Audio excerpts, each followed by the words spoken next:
যে 111 এর কথা এই যে দাদা বলল যে মাহফুজ আনাম এবং মতির যেই ওদের যে ভূমিকা, মাহফুজ আনাম কিন্তু এই গেল বছর ২ আগে একটা ভিডিওতে সে সেটা স্বীকার করেছে যে 111 এর সময় ডিজিএফআই এর দেয়া সংবাদ আমাদের করা হয়নি, মানে করা ঠিক হয় নাই, এটার জন্য আমরা ক্ষমা প্রার্থী। জি, নিজে স্বীকার করেছে। ক্ষমা চাইনি বলছে আমার ভুল হইছে, রিগ্রেট করেছে। it was my bad editorial judgment. হ্যাঁ, right it was my bad Bad editorial. editorial judgment. হ্যাঁ, ক্ষমা চাইনি, কিসের ক্ষমা চাইবো? ও ক্ষমা হ্যাঁ, চাইবে রাইট। কেন? ও তো ঈশ্বর, ও তো ফেরেশতা, ও কেন স্বীকার ও করেছে, তো ভুল সে করতে তার পারে। এই ভুলটাকে সে স্বীকার Bad করেছে। editorial judgment. হুম। Bad editorial judgment. শব্দের একেবারে পারলে কবিতা লিখে ফেলে আর কি। এখন আপনি একটা আমি ভুল ঘটনা করছি, খালি মাপ চাই, ওই কথা তো ওরা বলবে না, ওরা আমরা বলবো। আমরা বলবো, আমরা যারা এলিট না আমরা বলবো। ঘটনা খালি একটা না, এরকম ঘটনা অনেক আছে। এই প্রথম আলো ডেইলি স্টারের বিরুদ্ধে ব্যবস্থা নেওয়া যায়। আপনি আজকে যেই সরকার কথা বলছে যে আমরা কেন এটার বিরুদ্ধে কথা বলছি, এটা করে রাষ্ট্রের খুব নাকি আমরা নাকি অস্থিতিশীলতা বিশৃঙ্খলা তৈরি করছি। এই রাষ্ট্রের বিশৃঙ্খলা এই সরকার তৈরি করেছে।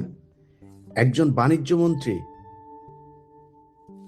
মানে রাজনীতি যারা করবে তাদের আপনি শপথ নেবেন, তাদের আগে থেকে কন্ট্যাক্ট করে নিতে হবে যে আমরা রাষ্ট্রের থেকে কোনো সুবিধা প্রাপ্ত হব না।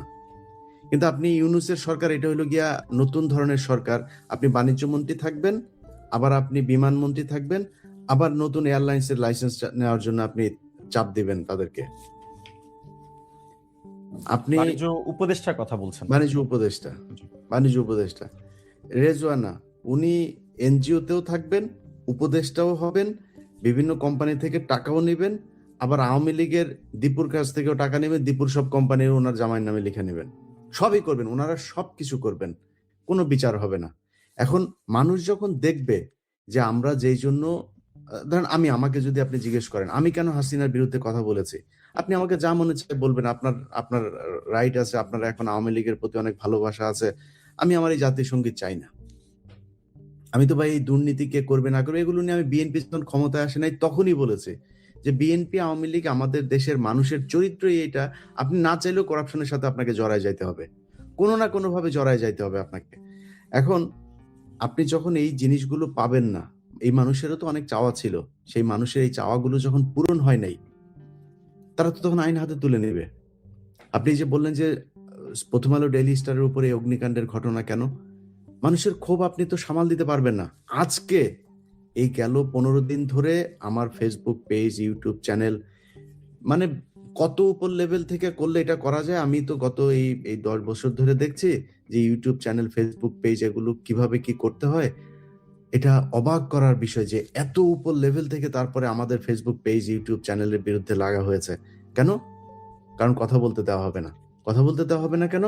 আমরা হইলাম গিয়া সব ওনাদের বিরুদ্ধে কথাবার্তা বলি, আমরা দেশের বিশৃঙ্খলা তৈরি করি। এই গেল 15 মাসে মনে করেন কথার কথা আমরা খুব বিশৃঙ্খলা করি, আমি আর পিনাকি দাদা আমরা দুজন সারাদিন বিশৃঙ্খলা করি, দেশের অস্থিতিশীল পরিস্থিতি তৈরি করে রাখি। আপনি বলেন তো আমরা দুইজন এই গত 1.5 বছরে কয়জন মানুষকে হত্যা করেছে? এই ইউনূস সরকারের সময় সব মিলায় শুধুমাত্র নদীতে ডুবিয়ে এই অজ্ঞাত লাশ পাওয়া গেছে 38 জনের। এই গেল 15 বছর, এই কয়দিন আগের জরিপ এটা। সব মিলিয়ে প্রায় 450 মানুষ খুন হয়েছে। আচ্ছা, মাত্র 30% টাকায় জমির মালিক হয়ে নতুন বাংলাদেশের গড়ে তোলার স্বপ্ন দেখা বাংলা বসতি। কয়দিন আগে যেই ব্যক্তিরা আপনাদের কাছে বারবার তাদের নিরাপত্তা চেয়েছে, যাদের কারণে আপনি আজকে উপদেষ্টা হতে পেরেছেন, সেই ব্যক্তিকে হত্যা করা হয়েছে। হত্যার পরে সেই হত্যাকারীকে আপনারা নির্বিঘ্নে এই দেশের ভেতরে লুকিয়ে রেখেছেন, ধরছেন না। আমি গতকালকে খুব নির্ভরযোগ্য একজন পুলিশ কর্মকর্তার কাছে শুনলাম, হাদির যে হত্যাকারী ফয়সাল, তাকে ডিওএইচএস এর একজন ব্রিগেডিয়ার জেনারেলের বাসায় রাখা হয়েছে, এবং সেই ব্রিগেডিয়ার জেনারেলের বাসায় পুলিশ সেই লোকেশন আপনার ঠিক করে তারপরে তাকে বলেছে যে এই বাসায় আছে, তারা এই বাসায় করতে চায়, তাদেরকে তাৎক্ষণিক সেই বাসায় যেতে দেওয়া হয় নাই, বাধা দেওয়া হয়েছে। হতে পারে তাকে হয়তো সেখান থেকে এখন সরিয়ে দেওয়া হয়েছে, আছে কিনা সেটা তারা বলতে পারবে। সো এই যে নিরাপদ একটা রাষ্ট্র যে স্বাধীন করে দিল, তার খুনিকে যে নিরাপদ জায়গা করে দেয়া এই রাষ্ট্রের, সে রাষ্ট্রের বিরুদ্ধে তো মানুষ বিপ্লব করবেই।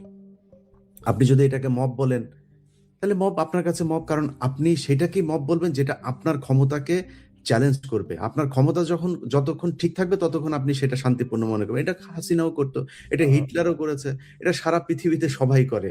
অতএব এই সরকারও যেই একনায়কতন্ত্র, যেই ফেসিবাদের যেই মানে প্রথম যে শুরুটা, সেই শুরুটা তারা আমাদেরকে দিয়ে করেছে।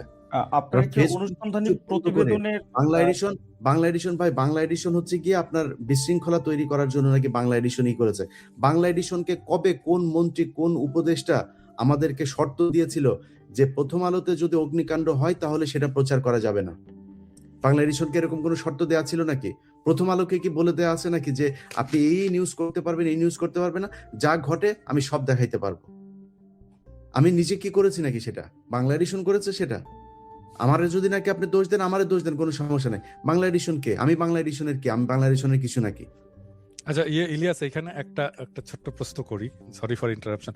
মানে আমি আমার ফেসবুকে দেখছি আর কি, বাংলা এডিশনের কোনো একজন সাংবাদিককে নাকি দেখা গেছে ওইখানে।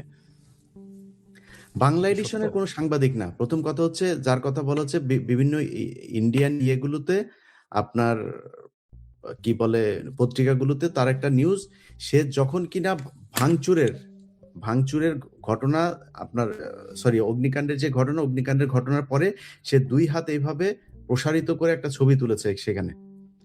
এখন কে ভাঙচুর করেছে, কি করেছে, আমি ওই আলাপেই যাব না। আমি কৌশলগত কারণে ওই আলাপেই যাব না। কিন্তু কোনো মানুষ এক জায়গায় ভাঙচুর হচ্ছে, সেইখানে এটা কি অপরাধ নাকি এভাবে হাত তুলে ছবি তোলা? তাকে কেউ ভাঙচুর করতে দেখেছে? সে কাউকে ভাঙচুর করতে বলেছে, এরকম কোনো ছবি আছে? এটা হচ্ছে প্রথম কথা। আর দ্বিতীয় কথা হচ্ছে যে এই ছেলে আমাদের বাংলা এডিশনের কোনো রিপোর্টারও না, কোনো কিছুই না।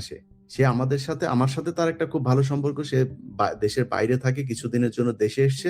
সে সৌদিতে থাকে, কিছুদিনের জন্য দেশে এসছে, এবং তার কাছে আমার ফেসবুক পেজ, ইউটিউব চ্যানেলে এগুলো, সে আমার অ্যাডমিন, আমার ফেসবুক পেজ। কোনো গণমাধ্যমের বাংলা এডিশনের সে কোনো না, বাংলা এডিশনের কোনো এমপ্লয়ি না সে। না, আচ্ছা, কিন্তু সেটাই আমি জানতে চাই। সে আমার খুব ঘনিষ্ঠ, আমার ফেসবুক পেজ, ইউটিউব চ্যানেলের অ্যাডমিন। সে আমার খুবই ক্লোজ একটা ছোট ভাই। কিন্তু পিনাকি ভট্টাচার্য, মানে আপনার প্রশ্নের সাথে কিন্তু যদি কথা আমি হচ্ছে দাদা করি, যে একটু কেউ যদি যদি নাকি এক জায়গায় অগ্নিকাণ্ডের ঘটনা ঘটেছে, সে এইভাবে একটা ছবি তুলেছে, এই ছবিটাই সবখানে।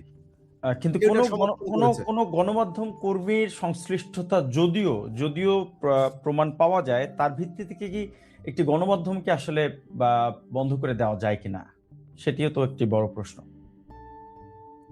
না, সেটা তো বটেই। আমি তো পরের দিনই ওইটা লিখেছি যখন আমি এটা জানতে পারলাম যে এটা এনওসি বাতিল করা হয়েছে, যে বাংলা এডিশনের অপরাধ থেকে। তখন আমাকেই আবার ওই ছবিটা পাঠিয়ে বলা হয়েছে যে প্রবাবলি এই কারণে। আমি সেই জন্য বললাম, যেহেতু একটা রেকর্ড থাকবে, সেই জন্য বললাম এটার একটা জবাব থাকা উচিত ছিল।